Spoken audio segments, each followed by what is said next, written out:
Invitados de la semana.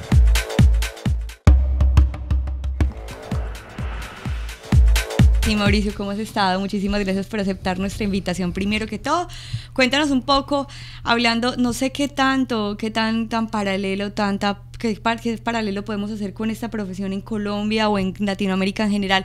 Es que existe esta profesión en Latinoamérica y se maneja de la misma manera en que se maneja aquí en Canadá. Bueno, primero que todo, gracias por la invitación. Y bueno, claro que sí existe en Colombia, en todos los países, porque los seguros de vida existen en todos los países, y más en un país como Canadá, en donde la gente prevé tanto. Aún así, hay una gran parte de la población que no tiene un seguro de vida, y ahí es donde el asesor de seguros puede explicarle a la persona por qué se necesita. Porque dicho sea de paso, no es asegurar la vida, sino asegurar el ingreso en caso de que uno desaparezca prematuramente. Pero oye, es que es algo muy simpático lo que acabas de decir. En América Latina pues no es una cultura, aquí es más la necesidad de esa protección. Absolutamente. Porque los latinos como que tenemos la idea que no vamos a morir, somos Superman. Ni se nos va a quemar la casa. Ni se nos va a quemar la casa. Sí. Y es más, he escuchado a personas que me dicen, no me digas de eso, Jesús, no hables de eso porque como que me trae mala suerte. Como que si hablamos de ese tema va a ser mal que augurio. me va a dar un problema de todo esto. Es una cuestión cultural que realmente no preveemos la cuestión. ¿Y por qué es importante, ahorita que nos acompañas, de explicarnos por qué es importante tener esa cultura que los canadienses tienen y a qué sería el beneficio que nosotros como nuevos residentes podríamos adquirir un seguro? Sí, digamos, en Colombia, en Latinoamérica, es muy informal, digamos, la opinión que se tiene de los seguros de vida. Como mencioné antes, se trata de asegurar el ingreso. Y más cuando uno inmigra a un país y seguramente uno viene con niños, adolescentes o pequeños, hay que pensar qué sucede si uno desaparece, quién va a pagar sus estudios, quién va a terminar de pagar la casa si se ha comprado una casa. Es que va a continuar ese proyecto de vida que uno gastó tanto tiempo y tanta energía planeando antes de venir. Además que hay una cosa, perdón Mauricio interrumpirte, y hay una cosa importante, y es que aquí en Canadá particularmente las deudas no mueren con uno. Eso se hereda también. En todos lados, existe también. No, por ejemplo en Latinoamérica, en Colombia particularmente, conozco el sistema financiero. Existe, si tú mueres y tienes una deuda con una tarjeta de crédito, no la van a pasar a tu familia, ni a tu mamá sería o tu cuestión de familia. saber bien la cuestión más legal, la cuestión de deudas, pero sí, yo sé ciertas cosas que hay cuestiones que sí pueden heredarse, pero cuando son deudas así muy grandes, pero bueno, sería cuestión de entrar en detalles, pero hablemos más de los seguros, ¿sí? De los que uno piensa para planificarse. Y entonces, Mauricio, dinos, ¿por qué sí hay que hablar el tema de pensar si yo fallezco, qué va a pasar? Si mis hijos están en un proyecto educativo, ¿qué va a pasar con ellos? Mi casa, ¿por qué es importante tenerlo? Y a cierta edad, porque creo que no se puede hacer a cualquier momento, ¿eh? Uno a veces reacciona cuando tiene cierta edad y ya dice, ups, se hubiera pensado como me lo habían dicho, o sea, la vida sería diferente. Porque hay que conversarlo ahora y poderlo planificar para que se realice. Eso es importante primero porque a medida que uno avanza en edad es más costosa la prima, es más costoso el seguro. Y de otro lado también el tiempo es muy importante cuando se habla de dinero.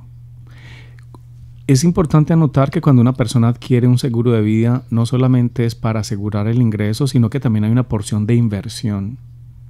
De modo que no es solamente por si usted fallece, también antes de que usted fallezca hay planes donde a usted se le devuelve un dinero, y por eso es importante pensar con tiempo, no cuando ya no tiene tiempo de ahorrar. A veces yo he visto varias personas, porque yo trabajo en cuestión de inmigración, y mis clientes vienen y me dicen, señor Hernández, compré una póliza de seguro, pero pues yo siento que estoy muy joven, no creo que me pase nada, y como tengo mi presupuesto muy cerrado, voy a cortar en las cosas innecesarias. Aparte de no cortó en la pizza semanal que le cuesta $25 para la familia, sino pensó en algo que gasta su póliza de seguro que le cuesta a lo mejor $25 igual, y la corta. Y ya cuando llega más adelante la situación de una cuestión de la hipoteca, una casa, pues a veces no tiene la facilidad. ¿Qué les diría si realmente es prioritario? No es una prioritario, tiene una póliza de seguro. Hay algo que se llama la base de la planeación financiera, y lo primero es ese fundamento, y es qué pasa no solamente si desaparecemos, Porque respondiendo a tu pregunta, también puede ser que uno quede inválido. Eso es accidente. Importante. Puede ser que sea una enfermedad grave que lo inhabilite a uno. Entonces, ¿qué sucede? Sería muy doloroso ver que la familia crece y no puede tener lo que uno les quiso dar porque uno no está en la capacidad de trabajar, y que si lo hubiera podido tener, si hubiera tenido un seguro que no es tan costoso finalmente. Bueno, Mauricio, hay una cosa interesante y es el tema de la consejería financiera, que cubre también el tema de los seguros, es como todo el paquete completo. Entonces lo que haces es como tener un panorama de hacia dónde quieres llegar. Cuéntanos un poco acerca de eso, cuál es el ejercicio de ser consejero financiero y en qué consiste la actividad. Absolutamente. Uno de los principios, y esto es establecido por el gobierno, es que el consejero tiene que evaluar las necesidades y los objetivos de la persona. De la persona. De la persona, sí. Es muy particular. Sí, de la persona o de la familia, digamos. Y anoto también que en la asesoría de seguros no solamente es el seguro de vida, que realmente es seguro de ingreso, no solamente es el seguro por invalidez o por enfermedad grave, sino que el asesor de seguros también asesora en la parte de inversiones. Entonces es otra parte es otra razón por la cual uno debería hablar con un planificador financiero o asesor en seguridad financiera. Y bueno, pues Mauricio, una persona que acaba de llegar o que está pensando, por ejemplo, nuestros radioescuchas son personas que no se encuentran la mayoría aquí en Canadá, sino se encuentran al exterior. Entonces había que hablarles de las cosas prácticas para ellos. En primer lugar, ¿qué tipo de seguro tendría que la persona prever una vez que ya está entrando a Canadá? Porque recordemos que también no hay un seguro médico cuando llegan los primeros 3 meses. No tienen la cobertura gubernamental. El primer seguro sería un seguro de salud. ¿Qué otro seguro tú crees que sería importante? Bueno, tú hablabas ahora de seguros costosos. Hay que pensar en la edad de la persona y por cuánto tiempo va a tener responsabilidades. Si usted llega con hijos de 16, 17 años, realmente dentro de 2, 3 años va a tener menos cargas. Pero si tus hijos tienen 4 o 6 años, tienes que pensar en un seguro, por ejemplo, temporal a 20 años, que es más económico que un seguro, digamos, hasta los 90 o 100 años. Hay que pensar en asegurar también a nivel de invalidez y de enfermedad grave. Okay. Y porque el seguro temporal es más económico, de pronto pensar en hacer otras adquisiciones que son importantes, como por ejemplo una casa. Estamos hablando de finanzas y las finanzas tocan todo, desde el presupuesto diario para comprar los alimentos hasta la inversión más importante, que es dónde vivir, que es la casa, y que hay que pagarla de todos modos, ya sea como alquiler o para comprar. Es algo que hay que planificar y sobre todo que no solamente de riesgos, sino también de inversión. Háblanos en qué consistiría una inversión para que uno también se planifique hacia el futuro. Bueno, es complejo, depende mucho del perfil de la persona, pero yo diría que una de las primeras inversiones es la casa, es donde vivir. Aquí comparado con América Latina las facilidades son muy grandes.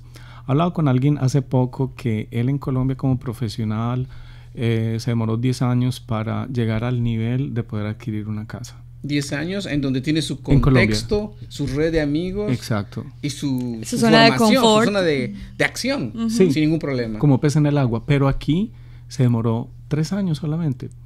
Entonces es algo que hay que saber, que hay que conocer para aprovecharlo. O sea, una persona, yo le calculo si trabaja y se organiza bien, 4 años podría tener su propia casa. Incluso 3. Ahora pues he estado como mirando como el promedio de las personas que han llegado como en más o menos en 1 o 2 años ya tienen su carro, en 3 empiezan a pagar su condo. Realmente hay muchísimas facilidades y ahora, por ejemplo, solamente hablando con Montreal para comprar la primera vivienda, tú serías más indicado que yo para hablar acerca de eso, pero existen unas ayudas interesantísimas para la primera vivienda. Tú compras el primer apartamento y el gobierno te da una cantidad de auxilios, si tienes hijos te da un auxilio adicional. Entonces son una cantidad de ayudas que el gobierno ofrece para que realmente el interés del gobierno es eso, obviamente que le pagues el impuesto de bienvenida, pero que también tengas tu casa propia. Así es. Digamos, hay ciertos desarrollos, hay ciertos proyectos en donde usted con $1,000 puede tener un condominio, obviamente hay ciertos compromisos, hay ciertas papelerías ciertos trámites. Y cierta organización, porque hay que ser más. Y también hay algo importante que hay que tocar, y es el tema del perfil crediticio que uno se va haciendo aquí, sí. Y que tenemos una ventaja grandísima al llegar a Canadá, y es que partimos de cero, sí. Iniciamos con un historial de crediticio bueno.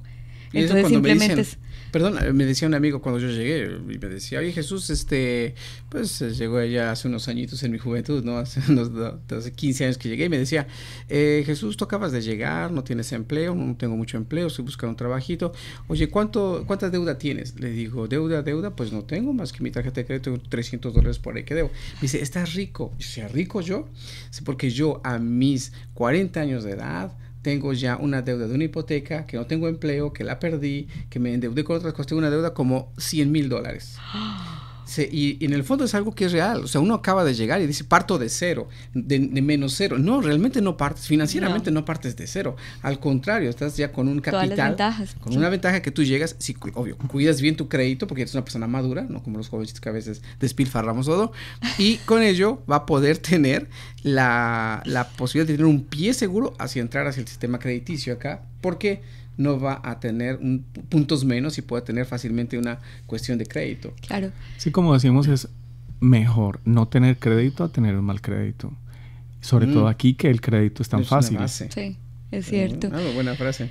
Es que las personas que llegan acá y dicen, bueno, yo trabajé en finanzas en mi país, yo trabajé en el sector bancario, me gustan los números. O yo era vendedor de seguros. O era vendedor de seguros también. Es que tú crees que podría integrarse fácilmente al mercado, es que el mercado es accesible.